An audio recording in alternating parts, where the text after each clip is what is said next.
Hello, good people, and welcome to Hillbilly Cat History, where today the Tigerman splits his pants.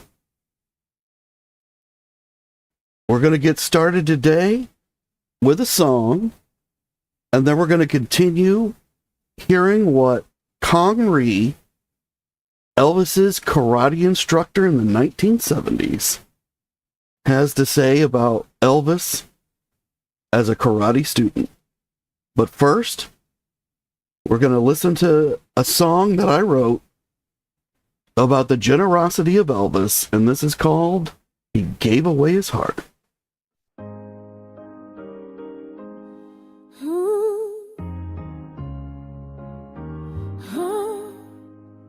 Midnight lights, rhinestone fire, Arabian suit, burning with desire. He hit the stage like thunder rolls. Vegas shook and the story unfolds. Charlie's birthday, crowd went wild. He cracked a joke, then sang with style. But just before he sang Hurt So Deep, he stopped the show and made us weep. He gave away his heart, not just a song, diamonds and gold, where the love belongs. Rings and shades from the man backstage. He healed the broken, he lit the flame. Oh, he gave away his heart, and I saw it all that night. Black in hair, the man stepped near. Elvis smiled, the crowd could hear. Thanks to you, we raised the light. 17,000 hearts took flight. Then back behind the velvet door, he gave away a little more. Music ring, a boxcar shine, a suit that held his sacred time. He gave away his heart, not just a song, diamonds and gold, where the love belongs. Rings and shades from the man backstage. He healed the broken, he lit the flame. Oh, he gave away his heart, and I saw it all that night. He didn't need applause to know his worth. He gave away his soul in Vegas mirth. Not just a king, but something more. A man who knew what hearts were for. Gave away his heart, not just a soul. Pieces of love where the brave belong. Ritual gifts from the man backstage. He saved the hurting, he the flame. Oh, he gave away his heart, and I'll never be the same. I was there, I saw the rings, I saw the light. Gave away his heart, and it burned so bright.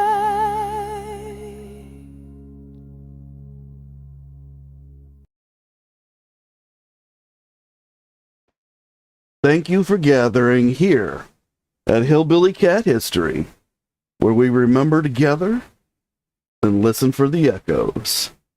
Welcome, Gunn. Welcome, Marion. Thank you so much for being here. And in yesterday's episode, we were listening to a story that was being told by Kong Ree,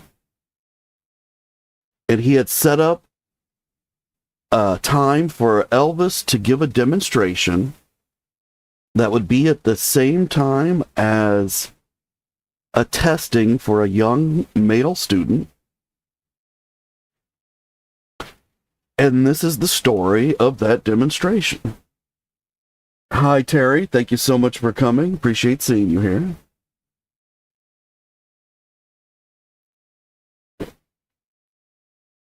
And Connery says, in the early part of the demonstration, Elvis was demonstrating a kicking technique when his pants ripped. Embarrassed, Elvis explained to me and the class that he did not wear any underwear. And he asked me, now what do I do?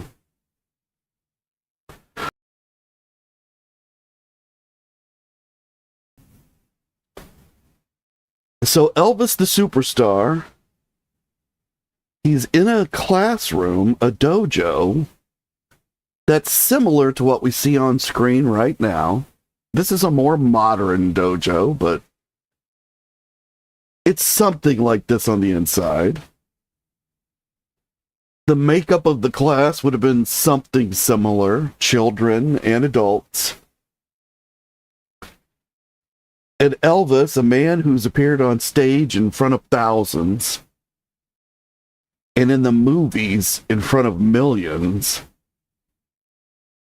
he's ripped his pants, and he's not wearing any underwear.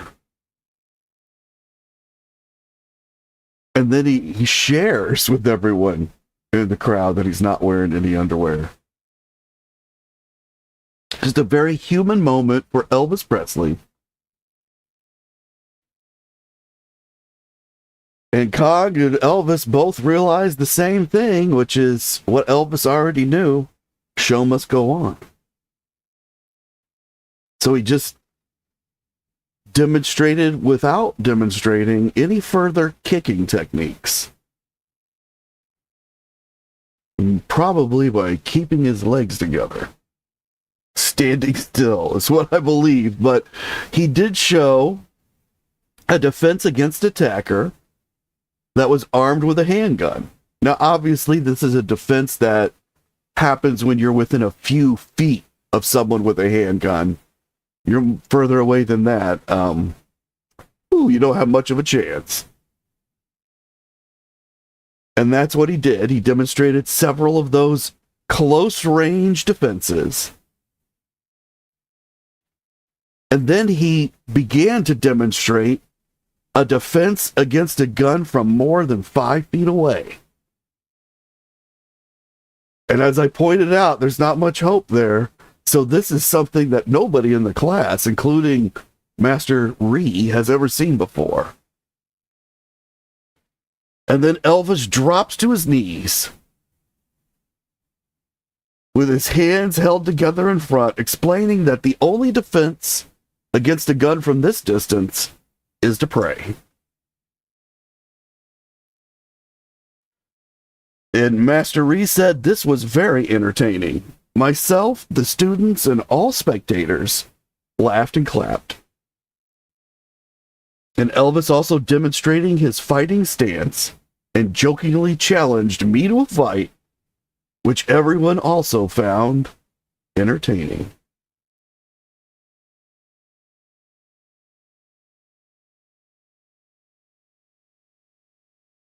And Terry says everybody was kung fu fighting, which Marion points out is a great song. But if you're not familiar with the reference that they're making, Kung Fu Fighting was a famous 1970s pop hit that went something like everybody was kung fu fighting, something a little bit like that. You can find it out there on YouTube if you want to hear it. And it is a great song.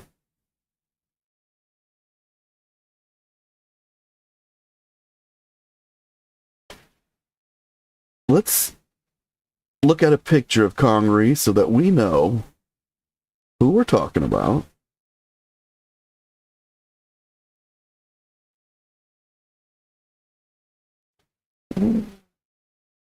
Here we go. And this is Elvis in the uniform that Kong Ree designed, standing next to Master Ree.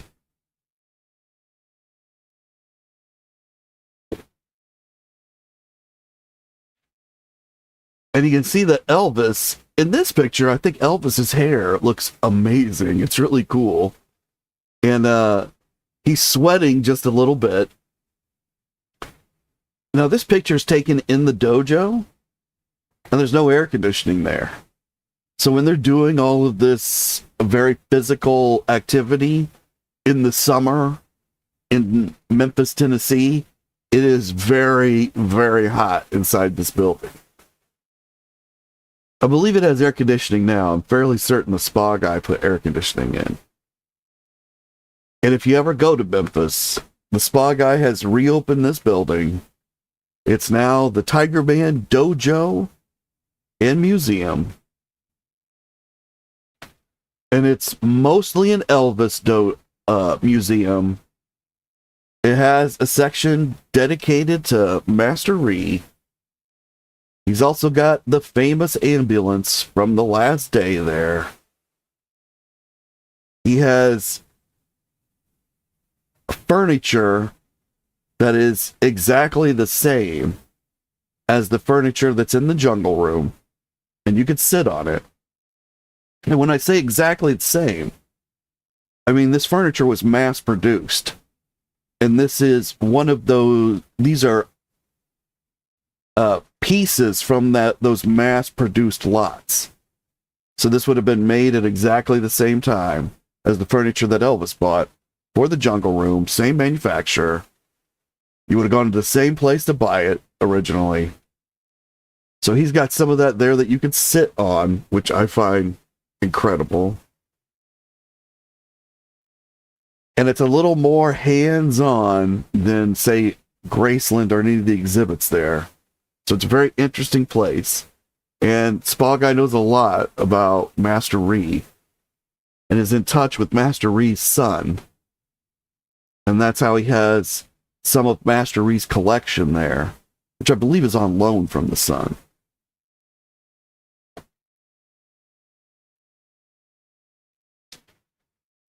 And to get back to this story that occurred within this building that we're just talking about, Master Ree said, normally, in traditional martial arts school, no one is allowed to train while wearing shoes or socks. However, on this particular day, I made an exception for Elvis. And I made this exception because only a few days before, Elvis had surgery to correct an ingrown toenail. And I did not want his foot to become infected. Elvis also had an injury to his hand. A fan, in reaching out to touch him, had inadvertently scratched the back of his hand, and Elvis had not gotten treatment for the scratch, which subsequently became infected. Elvis said that his hand looked much worse than it was.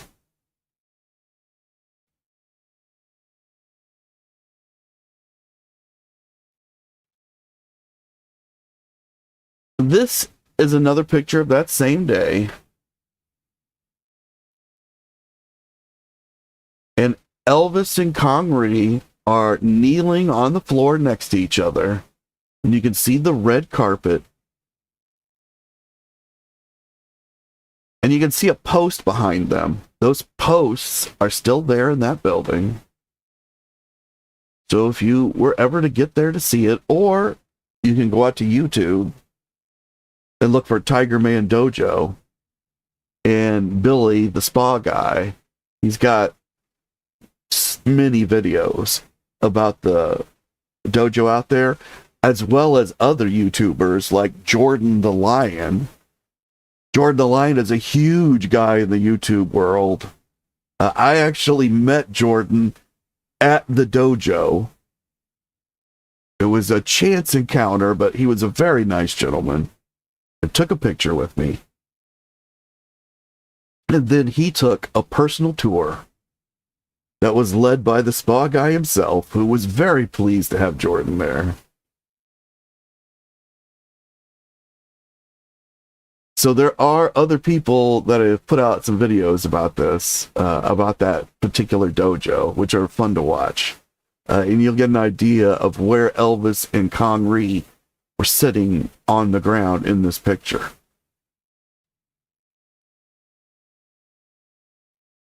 And Marion says that Elvis did many things nobody ever did before, even in karate.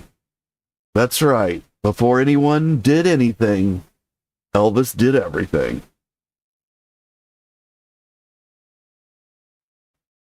This is a picture from a different day, but it lets you see Elvis and Master Ree together with the class.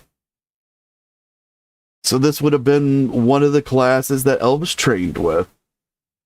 Perhaps students here, because we see at least one young female, and on the right side, I'm not sure what the age of the blonde female is.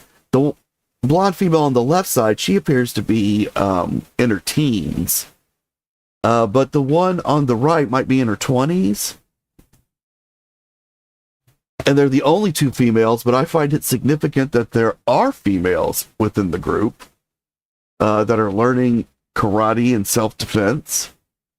And we've heard a story about Elvis teaching one of the females, perhaps one of these, we don't know, how to escape from an attacker who had wrapped you from behind. And that female had kicked or used the technique Elvis had taught them about striking the shin of the attacker, and they struck so hard that Elvis went to the ground. After they had much difficulty mastering the technique, so it was both a triumph, well, a painful triumph for Elvis at any rate. I believe that the man right behind Master Ree is Bill Superfoot Wallace, who is another extremely famous martial arts individual.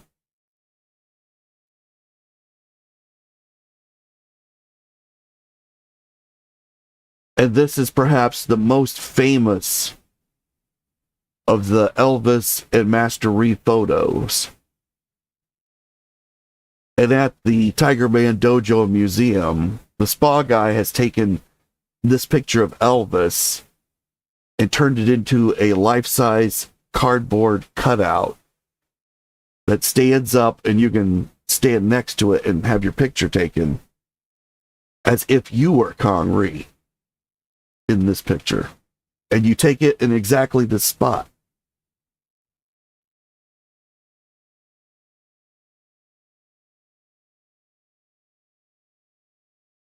Now, this is Master Ree explaining to the crowd, or his students, why he has allowed Elvis to wear socks today.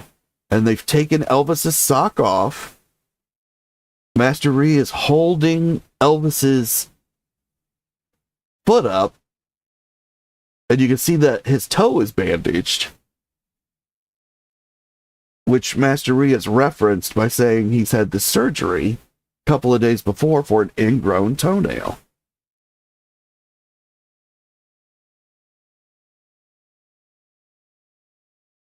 And you can see that Elvis looks hot to me. So again, there's no air conditioning in this building. And I think it's showing in Elvis's face. He's got some sweat coming down. Master Ree's a bit shiny as well. Now in the background, on the left-hand side, kneeling on the ground in what can only be described as a spectacular 1970s outfit,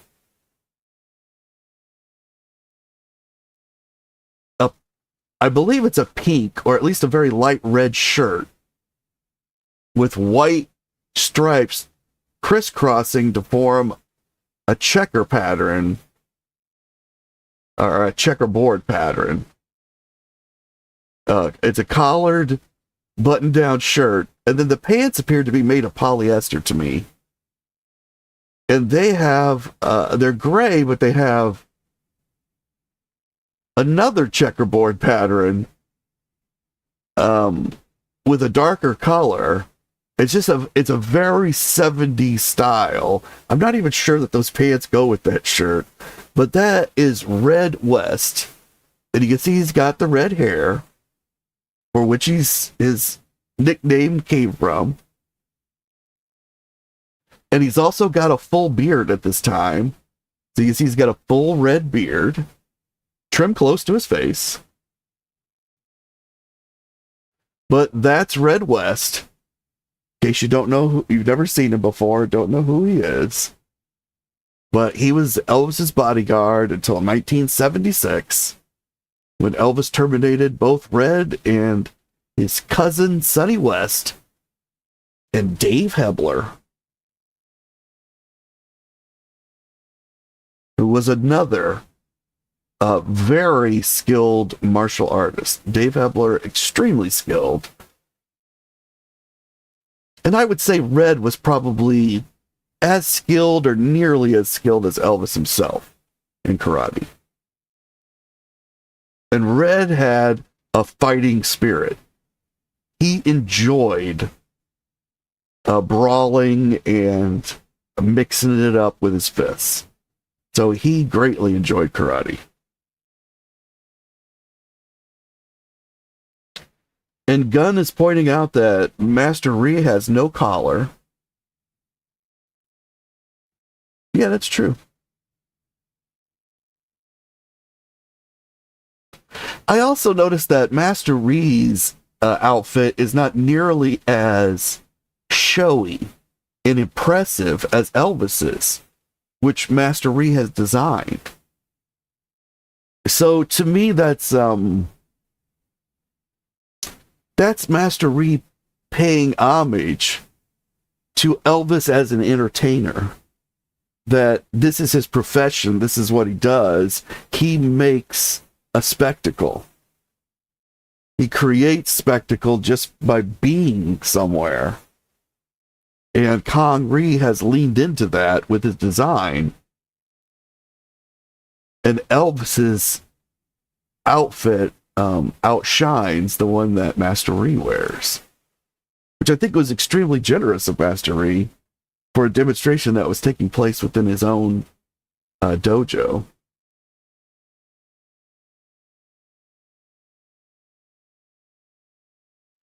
Now, I showed this picture yesterday, and it's a female in a black G standing next to Master Ree. And I theorized maybe this was the female that Elvis gave the lesson to and that kicked his shin.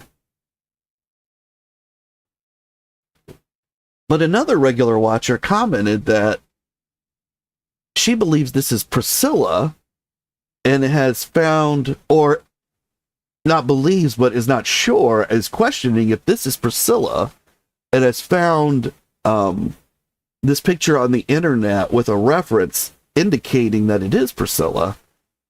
But of course, we all know how references on the internet are. And when I look at this picture, this is a very beautiful woman. But this picture is a 1970s snapshot with, I'm thinking like a 35 millimeter camera, something like that. And the detail isn't there in the face. To me, it doesn't look like Priscilla.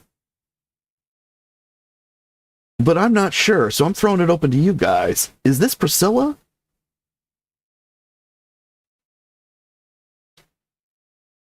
And then I'm going to do some more research on it. I just haven't had any time to do it yet, but I thought it'd be fun to see what all of you think. I'm going to show another picture of her.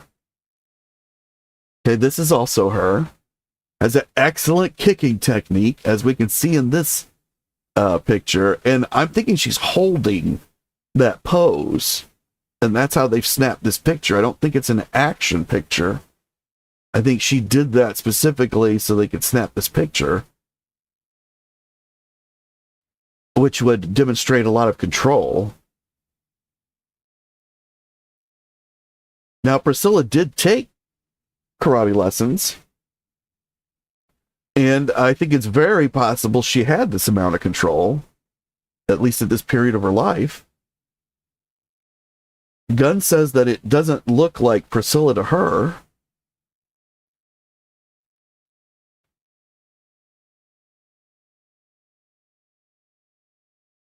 So I just can't tell. I don't know.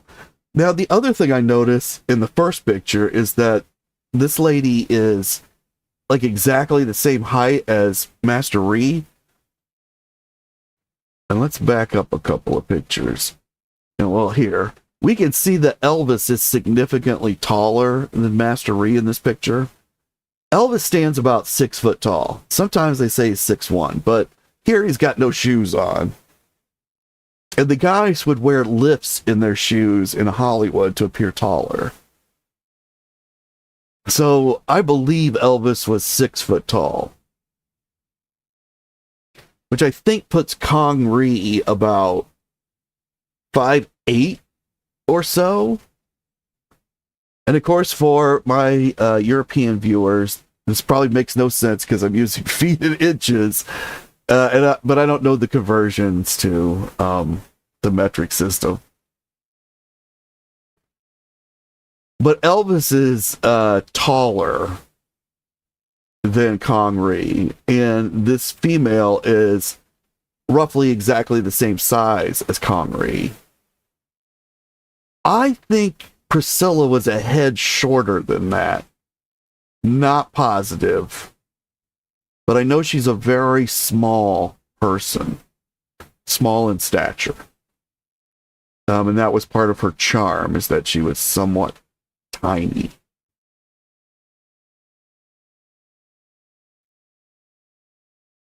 Although some may have things to say about her charm. Now here's a picture of Kong Ree with Elvis. And I have no idea when this was taken, but Elvis looks incredible in this picture. He's wearing what appears to be a suit, but it is, nobody could wear this suit but Elvis. The pants are slightly flared. He's wearing leather boots. This is a black and white picture, and I believe the suit itself is black, but I think he might be wearing brown boots, just from the way they shine in the picture. Elvis is wearing a shirt with a large collar. I think it's maybe a silk shirt or a satin shirt, maybe. It has a sheen to it, I think. And he's wearing it outside of his pants, but he has one of his show belts around the shirt, belting it around the pants. And then he's wearing a neckerchief, which is not a bandana. This is a much larger piece of material, what is properly referred to as a neckerchief. Probably in bright colors, but we can't tell. It definitely has a design.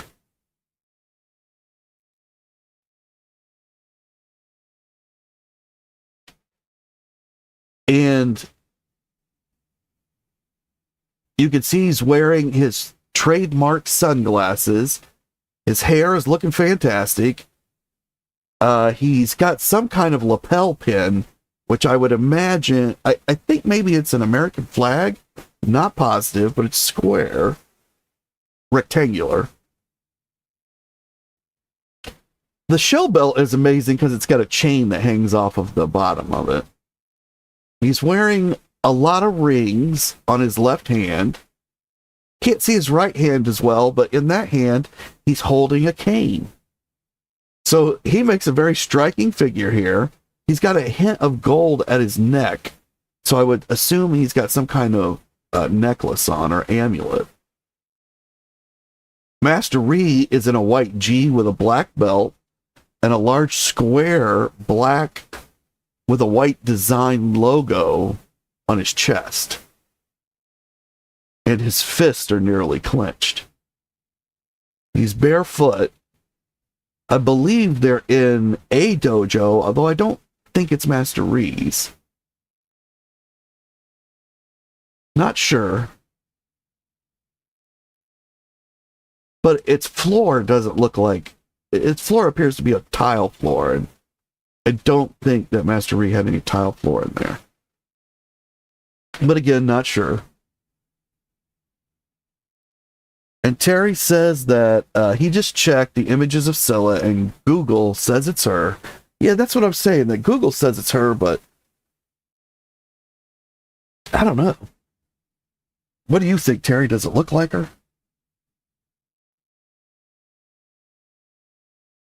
And Terry said earlier that it could be her, but he's never seen photos of her doing karate. And Marion's saying it's hard to say if it looks like Priscilla because she changed her look so many times. And we'd have to compare to other pictures of her at the time period. And Gunn saying she just doesn't see Priscilla in the picture. And I think the person that pointed it out to me also was questioning that they're seeing it attributed to Priscilla and believed that because of the attribution, but now they're questioning it as well.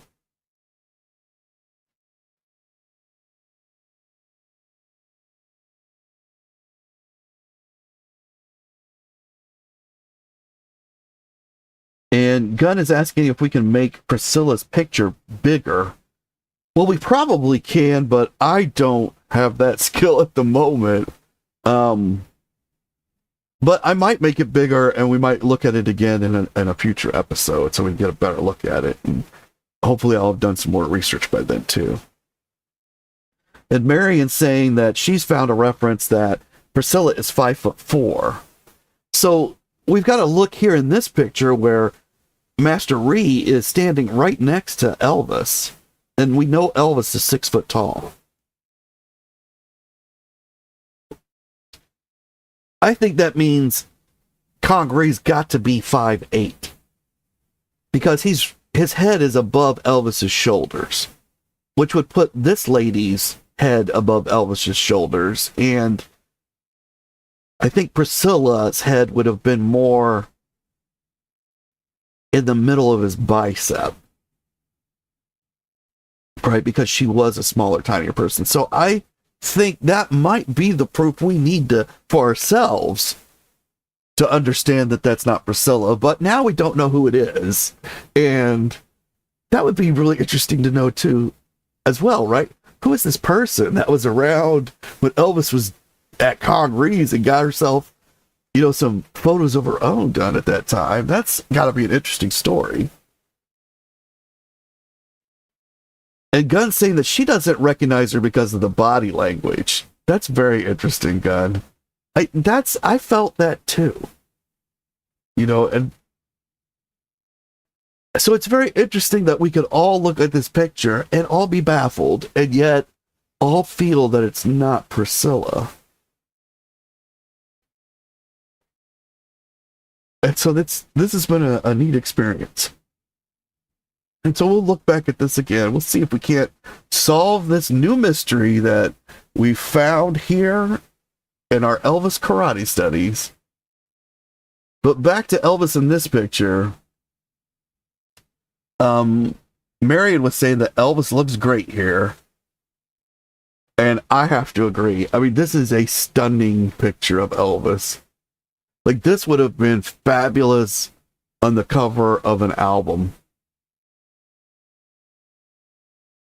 And speaking of what else we've never seen in media, don't you guys think that the scene of Elvis ripping his pants during this demonstration in front of all these students, shouldn't that be in a movie? Like, why has that never been in an Elvis Presley biopic? How can you even have an Elvis Presley biopic without that scene now that you know that it's happened? What could show Elvis more as a human being and a person in this moment of ultimate vulnerability shared with people who were struggling just like him to acquire this skill and this inner peace that comes through the practice of the martial arts?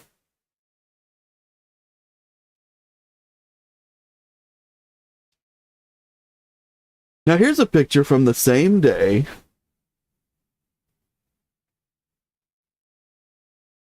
And you can see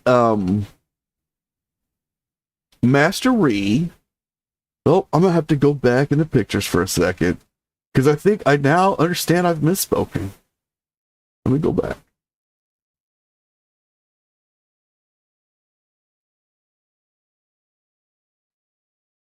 Okay, so I showed you in this picture the man that I thought was Superfoot Wallace. He's standing above Connery. Okay, let's compare that man. Remember his face.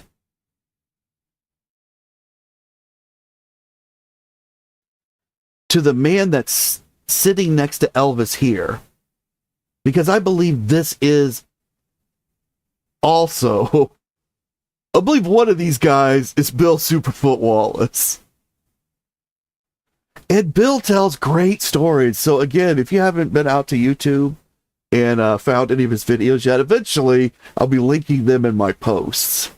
So if you're not paying attention to the posts that I've been putting out, make sure that you are, because I know that you're going to love the stuff that I'm linking to. It's not my videos, but it's videos that are source material for all the stuff that we're talking about. Some of them are going to be interviews, or all of them basically are interviews with people who were there and who saw things in Elvis Presley's life. You might be asking, how do I get to the posts? So sometimes they pop up on your homepage when you're in YouTube. But if you go to my channel, and some people may not know how to get to the channel, but right underneath the video, there's a little symbol that says, next to it, Hillbilly Cat History. And the symbol is black. It's a black circle. And it's got a little outline of a cat. A gold cat. Click that, you're going to go to the channel. And then there's choices on the channel to choose videos, shorts, live, and posts. So under posts, you can get to all the posts that I put out, which I know all of you guys will love every single one. It's all rare Elvis information that's mostly available here for free on YouTube. The shorts are all stories that are told in under a minute, but each one is its own little complete story. The videos include regular videos. They're all under 15 minutes. And they tell one short story. Plus there's music videos there that are the songs that we hear at the lives. But I've just put them with some pictures so that you can listen to them all on their own or add them to a playlist. There's also playlists in the description below this video that already have those songs, as well as some rare Elvis tracks. So I try to put a lot of links out there for you guys to be able to access everything that's been done on the channel. So I hope you find time to give us a like, subscribe, and tell everybody you know that loves Elvis about Hillbilly Cat History so they can join us here. And in the picture on screen, we can see Dave Hebler, a very skilled martial artist who Elvis employed during this period as a bodyguard, who originally Elvis had met while he was teaching martial arts for Ed Parker, who Elvis also took instruction from. And Elvis looks very happy in this picture. I think this was probably a good day for him, and Master Ree is very happy. The man next to Elvis, if that is Bill Superfoot Wallace, he looks a little bit stunned, as if he can't believe he's sitting next to Elvis Presley, getting his picture taken. And Dave Hebler has a look on his face that would terrify me if I met him in a dark alley. Dave looks angry. Not sure what he's angry about, but he's at least mildly irritated, I would say. I could be wrong. This is my opinion. Feel free to put your opinion into the chat and into the comments, and let me know what you think. And Marion says that's 100% Superfoot. Thank you, Marion. On the first picture. Okay. Not sure about the second photo. So we don't know who this gentleman is that we're looking at right this second. I knew one of these guys was Superfoot.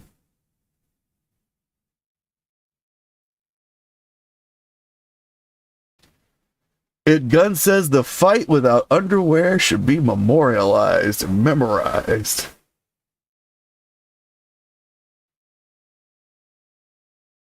And now you guys know something very personal about Elvis Presley that is, I believe, true of most days of his life. That he did not wear underwear. That was not an Elvis Presley thing. And I somewhat wonder if that could be attributed to his poverty as a child, that maybe they just couldn't afford underwear and he grew up without it. I don't know. I don't know why he had that preference, but it seems possible that, you know, like some people grow up without shoes. I had a great uncle that they were poor when he grew up, and he mostly did not wear shoes. And then as an adult, he could not stand to have shoes on his feet. And the moment he left someplace that he was not required to have shoes, he would take them off and his socks. He'd walk around barefoot. Now, I also remember that in his 80s, this man's feet looked like they were 20 years old. So it seemed to do very good things for his feet, but he was the only person I ever knew that did that. But it was because he'd grown up without wearing these shoes, and he just felt extremely confined when he wore shoes. So it's just another interesting tidbit about Elvis Presley's life. Hi, Pamela. Thank you so much for coming. I appreciate seeing you here.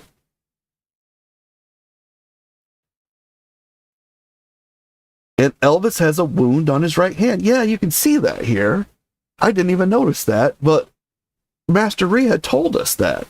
So good point to Terry for bringing that up. We can see in this picture on Elvis's right hand the infected wound from the scratch that the fan gave him that we heard about.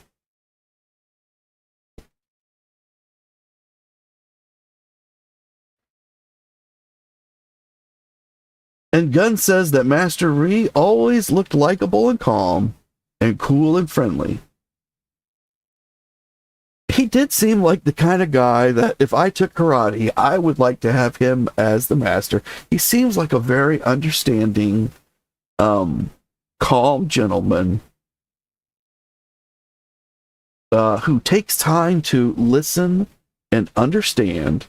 And he seemed, even, for a man with a language barrier between him and Elvis, he seemed to have a really deep understanding of Elvis's inner person, even from the very short time that they spent together.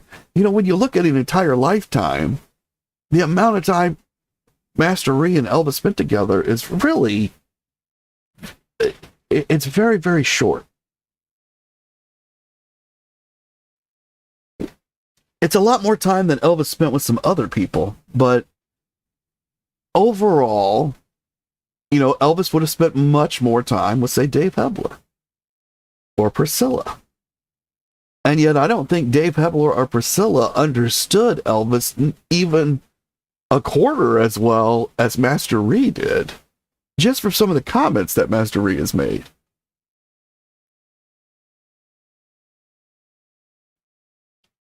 And Pamela points out that Elvis is the only one wearing shoes. Good observation, Pamela.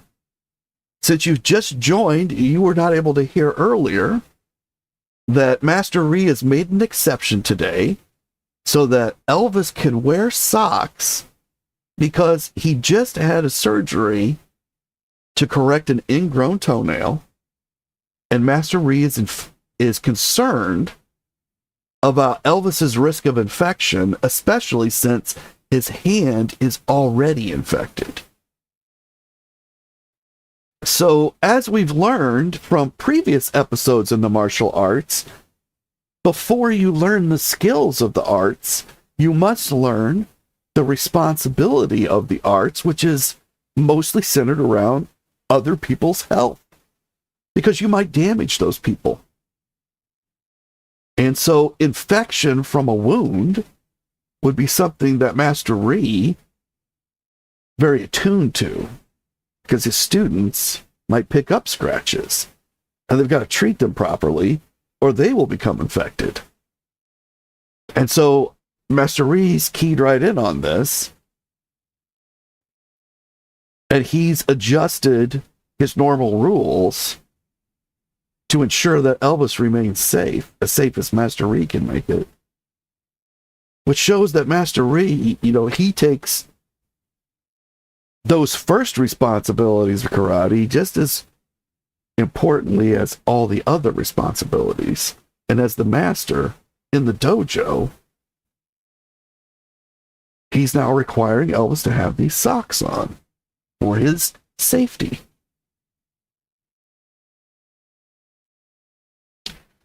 Ed Gunn says that Ree has ripped off the bandage to show the wound. Yes. On the hand, yes.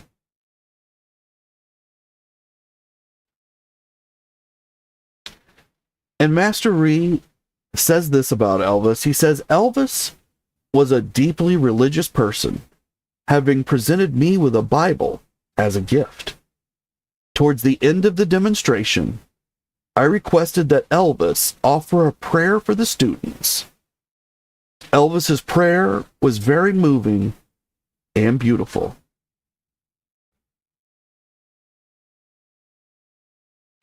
Master Ree was himself a Christian. In America, he had adopted the Christian religion, and he shared that with Elvis. They were both Christians. And in many of Master Ree's designs, there is a Christian element which mixes the martial arts and the Japanese culture behind the martial arts, which was not traditionally Christian, with Christianity. So religion is something that these two bonded over, something that they discussed.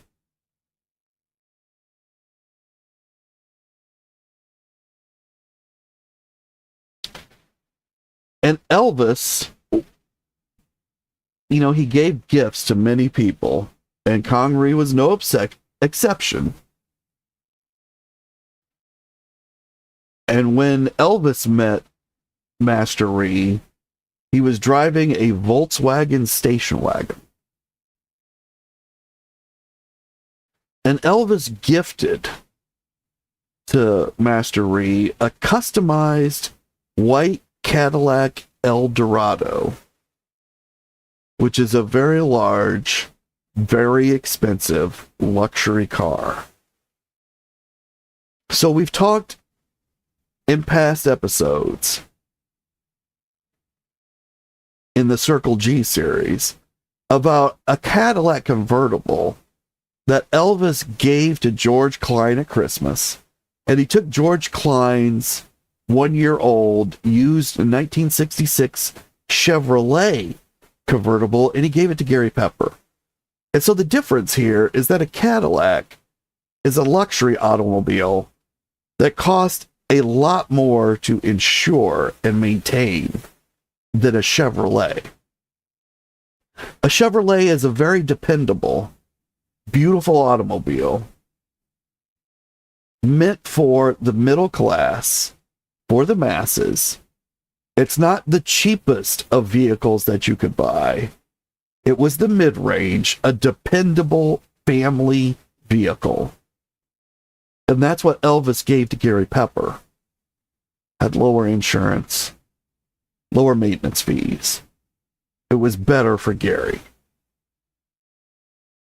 Elvis gives Master Ree a Cadillac, which I think is an indication that Elvis believes Master Ree can afford to maintain a Cadillac. He's a successful person, so he sees that he'll be able to appreciate and keep the Cadillac if he wants. But of course, he could do whatever he wants with it. But this is a really special gift, because this particular Cadillac Eldorado, it's not just a car that Elvis owns, or a car that Elvis bought brand new for Master Ree. This car was gifted to Elvis by his father, Vernon. So Vernon Presley picked this vehicle out and had it customized specifically for Elvis. And Elvis drove it for a period, I believe about a year. And now he's gifted it as part of himself, not just a car. This is something more like one of the pieces of jewelry that he wears. He gifts this car that is part of him, a piece of him, to Master Ree to link them together. Now, we've already seen that he's also given him a beautiful, or at some point in the relationship, he gives him a beautiful lion ring. So he also gifts jewelry to Master Ree and a car. These are things that Elvis does ritualistically for all of his close friends. When you become close to Elvis and he loves you, he gives you jewelry, he gives you a car, he wants you to know that he thinks about you and that you are bonded together in some way.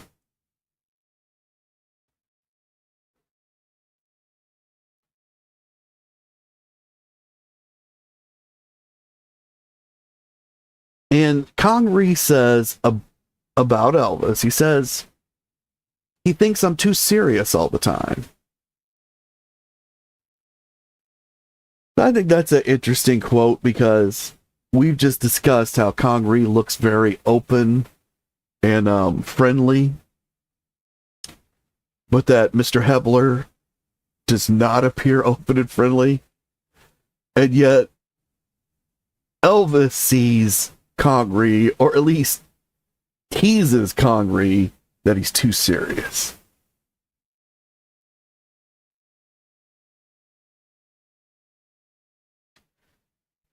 And Marion's pointing out that Elvis's trousers appear to be much longer than everybody else's. I think they had more flair too. I think in the other pictures you can see that they're kind of like 70s blue jeans. They have that flair that a lot of his stage outfits had around the cuff. And everybody else, I think, is wearing a straight leg. Just a straight cut pants. Now, interestingly, although off topic, John Lennon, he wore, I think they called them drainies, which were the opposite style of pants, where they got tighter around your ankles. And so the guys in his area of Liverpool, they would wear really tight jeans that got even tighter at the ankles. I think they called them drainies. And that was the rebel look in the late 50s in England at the time. And here in the 70s, we moved to this like bell bottom look where you have an extremely wide flare for the pants. And Elvis, as always, is riding the crest of the fashion wave.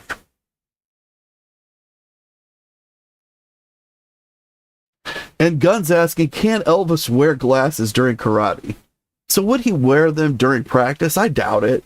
But he might, because if he were to be caught in a real world situation, he's going to have the glasses on, most likely. So you've got to be able to fight with them on, or have a move to get them off your face right away. You've got to have some strategy to deal with it. So he may have practiced with them on, because, you know, a lot of it was for self-defense. But during this period of time, he may have been looking more for the intercom, or for just to increase his skills. You know, I'm not sure. But I feel like he would have done at least some practice with the glasses on. But not normally, you're right. I don't think he would normally do that. There's also a rule in the dojo, you don't hit Elvis in the face. Everybody knows the rule. Every dojo that Elvis practices in, anybody that practices Elvis or karate with Elvis, or they play touch football with Elvis, you do not strike Elvis in the face. Everybody knows that all the fun is connected to the beauty of Elvis's face. So you know, if you were to strike Elvis in the face, red is going to be right on top of you because he's going to be very angry. So you do not touch Elvis in the face.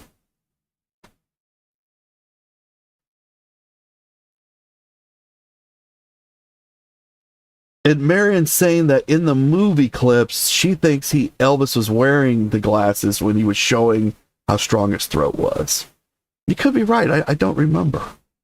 Good point, Marion.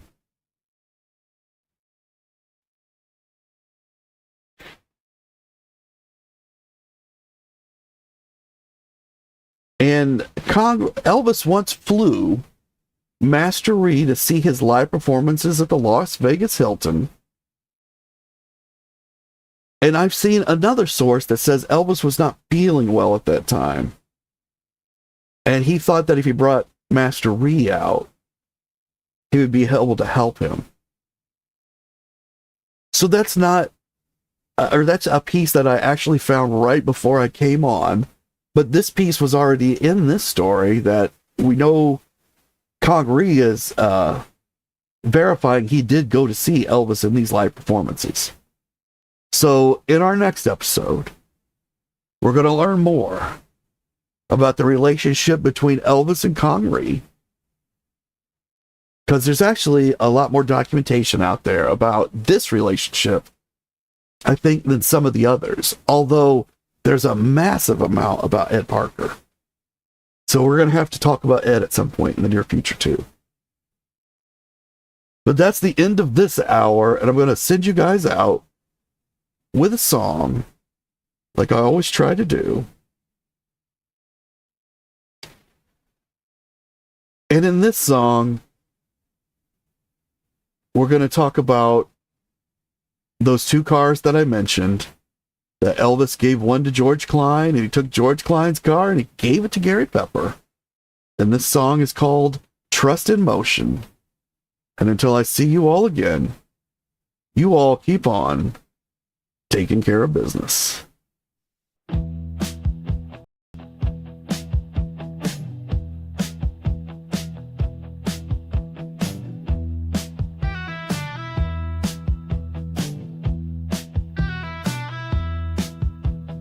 Radio static, Memphis bound, WABQ homes a sacred sound. Green, green grass, again and again. The DJ's risk for a loyal friend.